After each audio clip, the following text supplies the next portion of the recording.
Welcome to All the Guides, where we go over everything you should know for All the Mods 10 and crafting the All the Mods star. A quick disclaimer, this video goes under the assumption you understand the basics of JEI and how to search for items and find their recipes. If not, no worries, linked below will be a simple guide on how to do so. If you enjoy these videos, feel free to drop a like below and subscribe to the channel for more content in the future. Now it's time for everything you need to know about Mystical Agriculture and its add-on mod, Mystical Agriditions. Mystical Agriculture is a mod that lets you generate most resources just by growing them. And just looking at the list, there are tons of seeds you can grow. The mod also includes a guidebook, which contains information on all things Mystical Agriculture. So feel free to check it out if you need a little bit more information. To start off, you're going to first need to head into the mines to find some Inferium ore, as well as some Prosperity ore. Both these ores spawn pretty commonly, and can be found in the deep slate layers as well as the stone layers. You'll also be able to find plenty of each ore in the mining dimension. Nearly every recipe is going to need some of this essence, or any of its 5 upgraded forms. In order to upgrade them, first craft up an infusion crystal, then use 4 essence to upgrade it to the next tier. Also note that you can downgrade essences in case you need some of a lower tier. With enough upgrade essences, you will be able to make a master infusion crystal. This one has unlimited uses, as well as the ability to upgrade the block forms. Manually upgrading all these essences will become a hassle, so here's a quick setup to automatically craft them. All you're going to need is a tier 3 RF Tools crafter, some power supply, as well as some way to pipe your essence in and out. Simply click on a recipe slot, and add your recipe to the crafter. We'll use the internal settings so that way we can use these outputs for the next crafting recipe. Now add your items and it will automatically craft them. And be sure to use the speed mode on fast setting. You may also want to use the remember feature, that way the buffer doesn't get overfilled with too many of the same item. Repeat the process with every upgrade recipe. And for the final tier recipe, make sure it's set to extra crafting. That way the essence will go into the output buffer, but the infusion crystal will stay in the input buffer. Also make sure you're using the master infusion crystal, that way it'll keep going without breaking.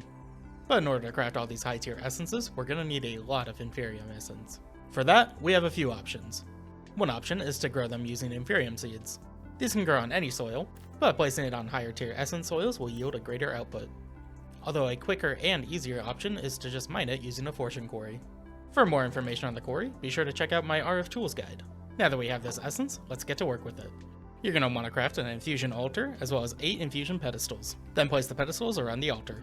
We'll be using this to craft different seeds. Seed recipes require a base seed as well as 4 essences and 4 catalysts. Place the seed base in the center, then place the rest of the recipe on any of the pedestals. It does not matter which pedestals you put it in.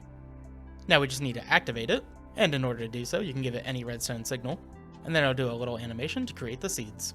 And if you're feeling fancy, you can right click it with the mystical wand. I prefer to just add a redstone block below, so that way it looks nice and is always active. You're going to want a lot of seeds for this mod pack, so let's automate it by first placing down 4 routers, then use a distributor model on 4 different pedestals, and do the other 4 with another one.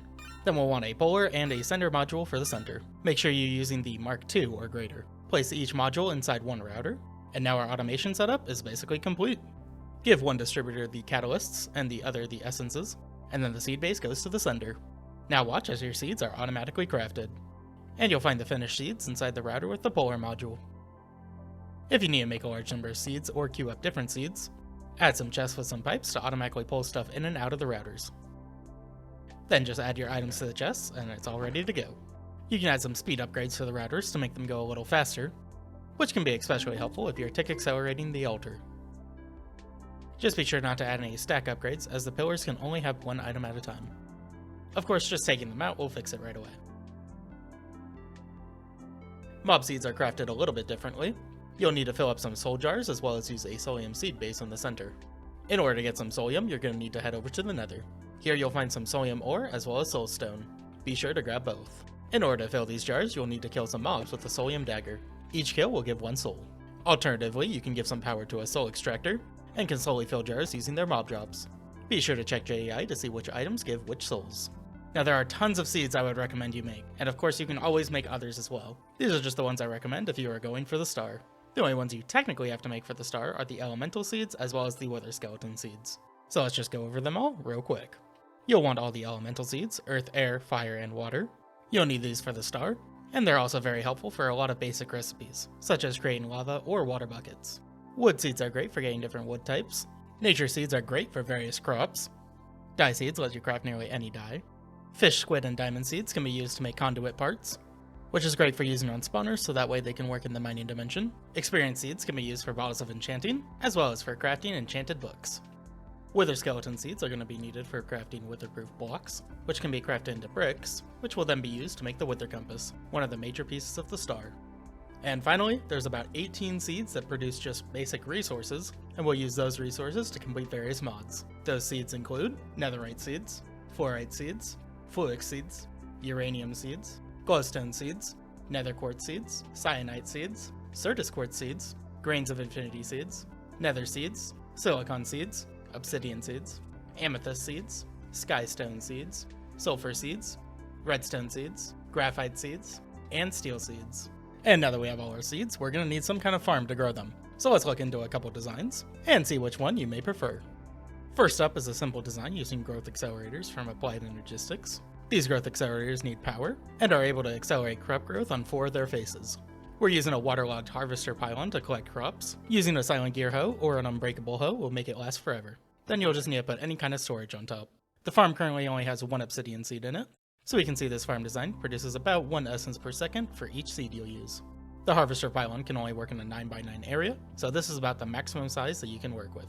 But keep in mind that the growth accelerators don't have to be in this radius and can expand out a little further. The growth accelerators are getting power from an energy transmitter. Simply put power into the transmitter, and set the area to include all of the growth accelerators. But you can power them however you like, just note that the power needs to go in from either the top or bottom face if you're using a cable. These farms also utilize red fertilizer, which increases the speed at which crops grow. You can also optionally use worms or crop supports, although in my testing these have had little to no impact on crop growth. Your next option is a 15x15 area that's harvested with a scythe and grown using lily pads of fertility. You just need a premium scythe and an advanced clicker set to 1 tick, and make sure that it's targeting the crop below it, some sort of energy supply, a storage for all the items. I like using sophisticated chests with tier 5 stack upgrades, and then an advanced item collector that'll collect all of the drops. Just make sure its radius is set to the max. Looking at the drop rates of a single seed, looks like it averages a little bit closer to 2 per second. Underneath the farm is a layer of lily pads of fertility. Unfortunately, these have been changed a little bit since All the Mods 9, and the way they grow crops is a little bit different. Let's see what happens to the farm when we place all of the lily pads at the same time. Seems fine for a second, but then, all of a sudden, it just stops. And now it grows all of them in big bursts. This is all due to a change they made regarding the lily pads of fertility and random tick rate.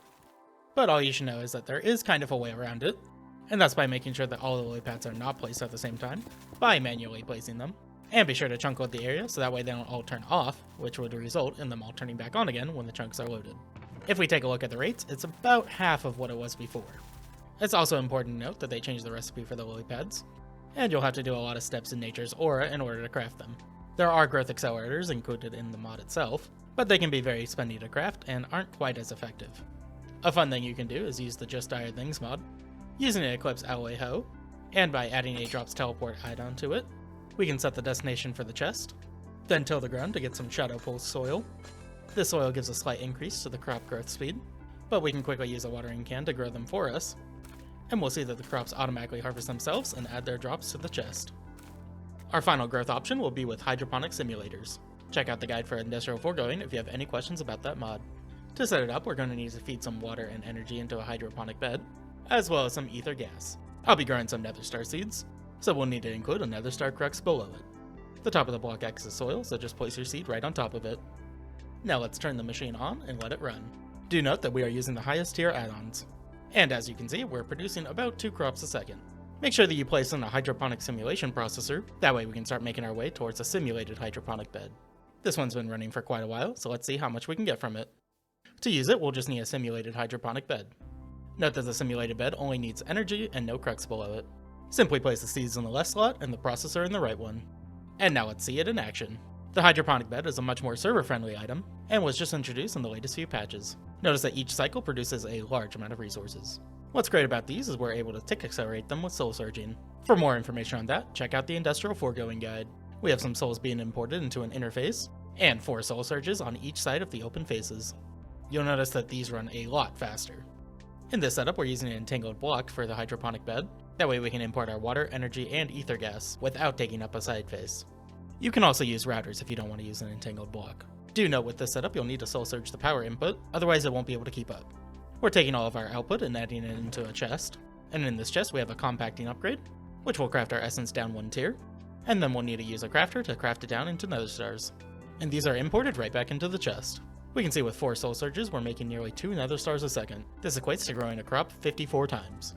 We have a similar setup with the simulated hydroponic bed, except for this one can use 6 soul surges, since we don't need to use a crop or the crux. We then use a similar setup as before, to craft our essence into shards and then nether stars. Note that you don't have to soul search the energy cube on this one.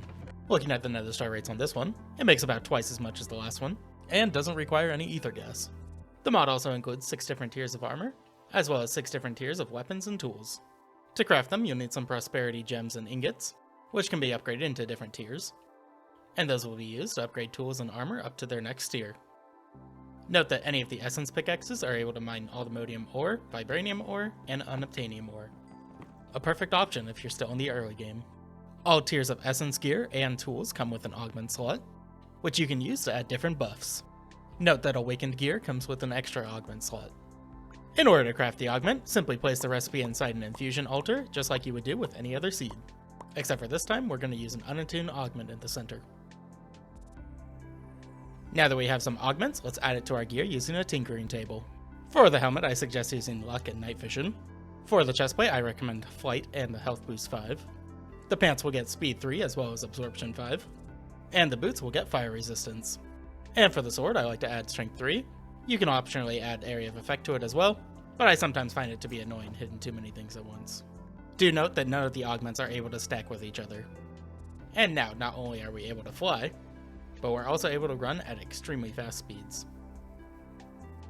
Before we can make awakened armor, we first need to get awakened essence. For that, we're going to need the mystical enlightenment enchant. To get that, we'll need to go into an enchanter. Each level of mystical enlightenment is going to cost 3 supremium essence and a stack of experience essence. Just be sure to take the book out when adding more, so that way it updates the next time you put it in. Now you're going to need to add that enchantment to an essence sword. It doesn't matter which tier you use.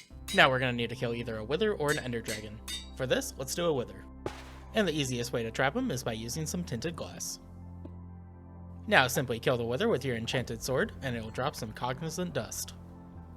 With that done, it's time to make an awakening altar. You'll need 4 essence vessels placed around the altar, as well as 4 awakening pedestals. Do note that these do require some soulstone to make. Let's do the same trick with the other altar by placing a redstone block underneath it. Now we can automate the altar in a similar way. We'll just need 1 distributor upgrade for each pedestal, and then a separate sender module for each vessel. And don't forget to include the altar with a sender and a puller. This setup is going to require 7 different routers. You should have 4 routers containing each of the elemental essences, and make sure each one has a single sender module. We can then add the distributor module to the cognizant dust, and a sender module for our supremium blocks. Now just wait for each essence to be filled up, and our altar will automatically craft awakened supremium blocks. Note that 1 block will contain 9 essence, enough to upgrade a single piece of armor or tools. We'll also be needing lots of this for the star. Now let's go over everything you're going to need from this mod to craft the all in the mod star. As stated earlier, we're going to need some wither skeleton seeds, and those will be used for the wither compass. You'll also need another star crux for the same recipe.